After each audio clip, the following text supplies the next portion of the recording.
proceed to the battle of our question and answer. I'll be requesting Madam Jo and the microphone, please. Let's begin the question and answer portion with Mr. Bay City. We have Kenneth Joseph D. Carpio, number 10. Judges, this is number 10.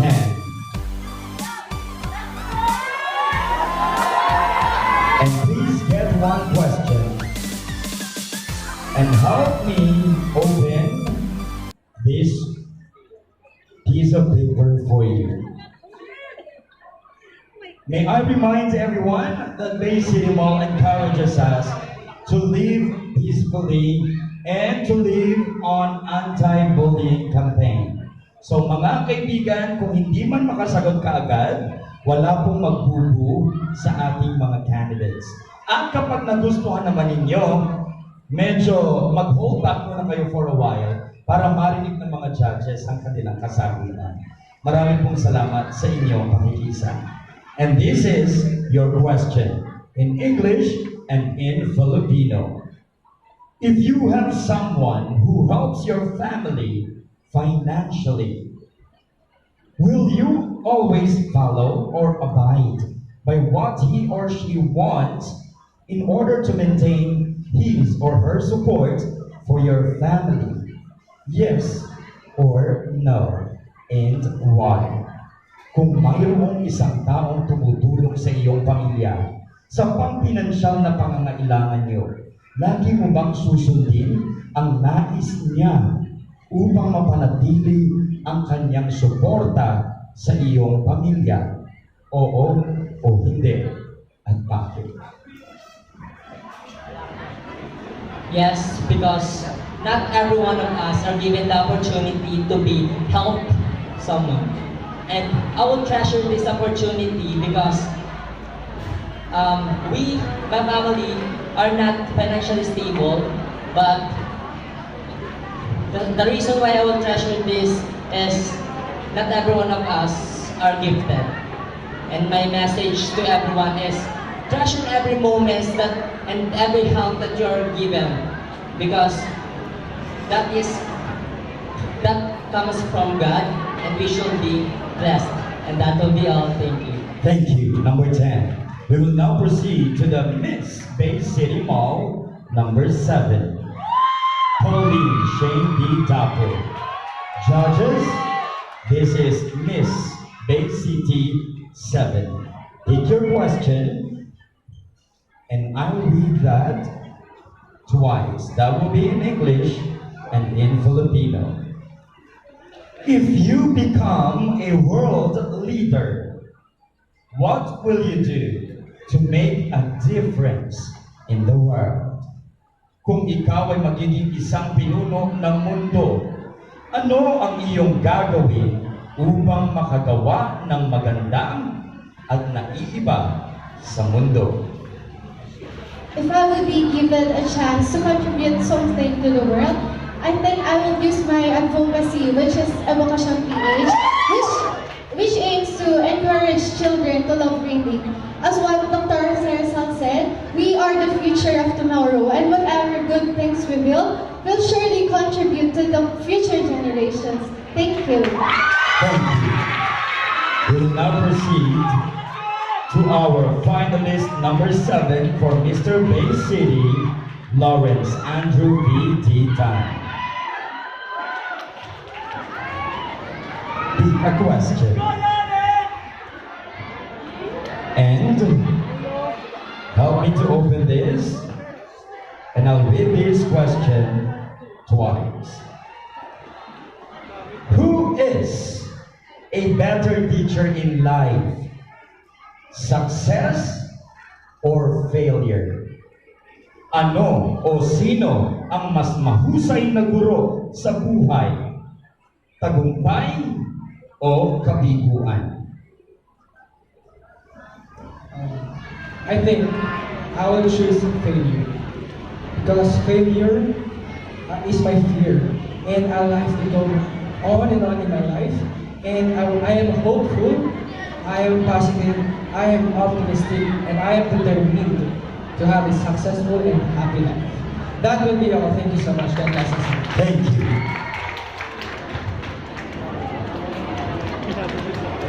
And now we'll be requesting Miss Bay City 4, Laika Samson. Laika, pick a question. And here is your big question. What do you think is the best and biggest development to happen in our country in the next 10 years? Ano sa palagay mo ang pinakamabuti at pinakamalaking pag-unlad na mangyayari sa ating bansa sa susunod na 10 taon? Para po sa akin, ang susunod na 10 taon, ang pinakamaganda pong mangyayari sa ating bansa ay ang pag-unlad ng edukasyon. Kasi naniniwala po ako ng mga guro dito sa Pilipinas ay matitiyaga, masisipag, at mapang-unawa. Yun lamang po at maraming salamat. Maraming salamat. At ngayon, pinatawagan natin Mr. Bay City 2, Jonathan T. Punsalan. Jonathan, here's your question. Our country is becoming a racially diverse society and racially divided. Why do you think we are like this now? Ang ating bansa ay nagiging magkakaibang lipunan at magkakaibang lahi na hiwa-hiwalay ng pananaw. Bakit sa palagay mo tayo ay ganito ngayon? Sa palagay ko po, kung bakit tayo nagkakaganito ngayon, ay dahil halos lahat po ng Pilipino ay nagkakaroon na po ng pagtuwala ng tiwala sa isa't isa. Meron na pong mga Pilipinong nagre-rebelde at pinagsisimulan po ito ng away ng isa't isa. At para po sa akin, matitigilan po natin ang problemang ito kung ang bawat isa ay magkakaroon ng pagtutulungan, pagkakaisa sa bawat isa. Dahil po, ang pagtutulungan ay magiging bunga ng isang maunlad na lipunan. At yun po ang aking pinaniniwalaan. Maraming salamat. Tawagin natin si Miss Bay City finalist, Sheikha M. Kalapatia, number 8. Sheikha, ito ang iyong question.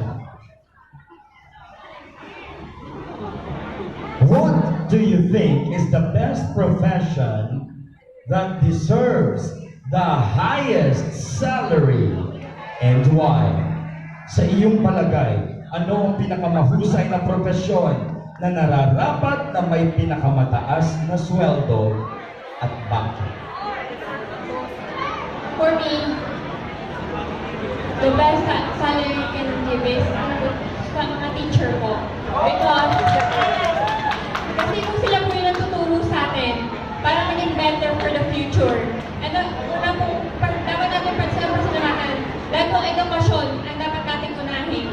Edukasyon na magdadala sa atin sa magandang kinabukasan. Thank you. Maraming salamat. We now call in Mr. Bay City 4, Chelson and Saplan.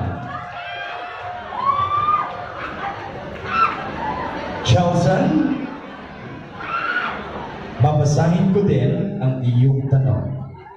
And your question is, what is the very best example of being a Filipino that we can share with the world so that the world can learn from us? Ano ang pinakamahusay na halimbawa ng pagiging isang Filipino na may babahagi natin sa mundo upang matuto ang mundo mula sa atin? For me, the best example to be a Filipino is having a confidence. Because I know that if everyone among us have that confidence, I know that we can do better and we can be better. We can do more and nothing can bring us down. That will be all. Thank you. Thank you. And now I'll be requesting Ryan Silvian B. Calalo, finalist number 10.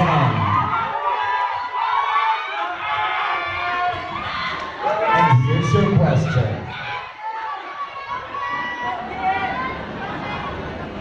If you can give a message to all the leaders of the world, what is it and why?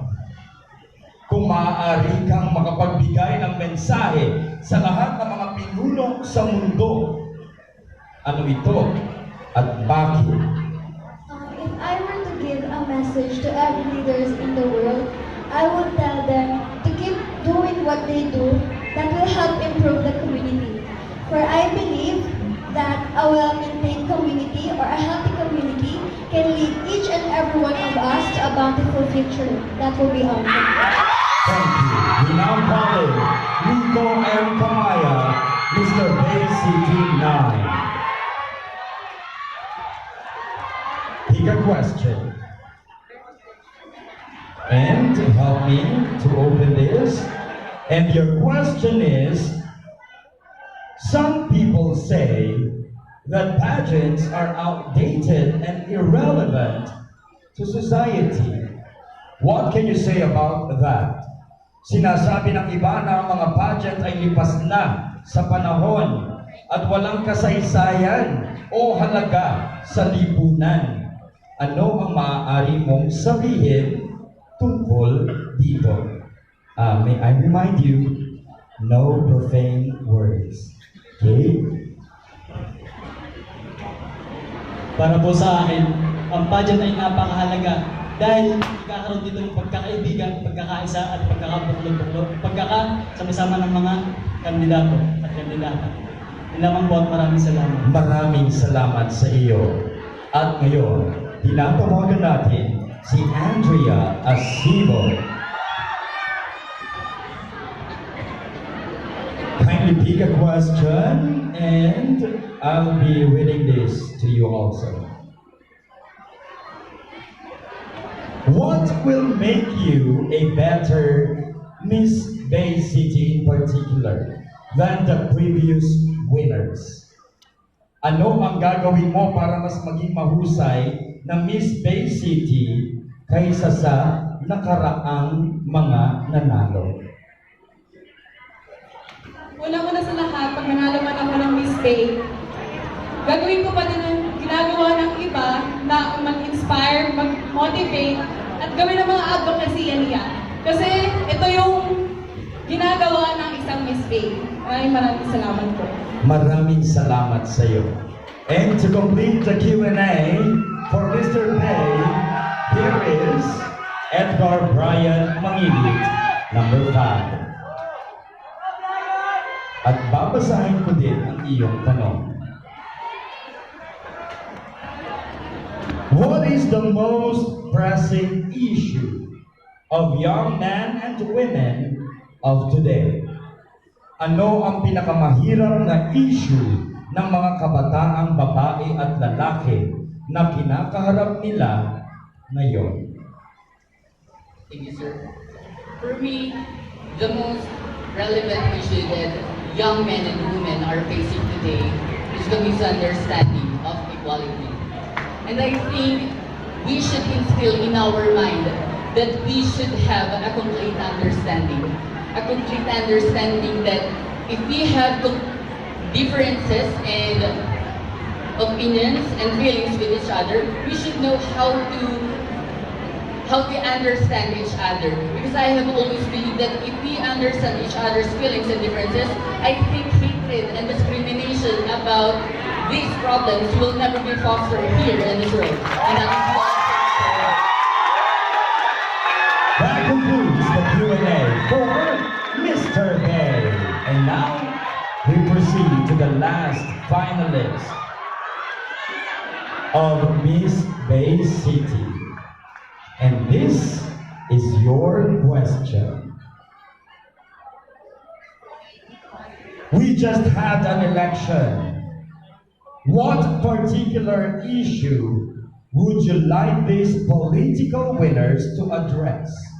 And why? Katatapos lamang ng halalan o eleksyon, anong partikular na issue ang gusto mong matugunan ng mga nanalo sa politika at bakit? Election for me is the right of every individuals to choose who is rightful for the position. And I see this, and I would like the newly elected leaders to focus on making their projects and their programs in order for us to have a progressive country. That would be all. Thank you. Thank you. Last finalist.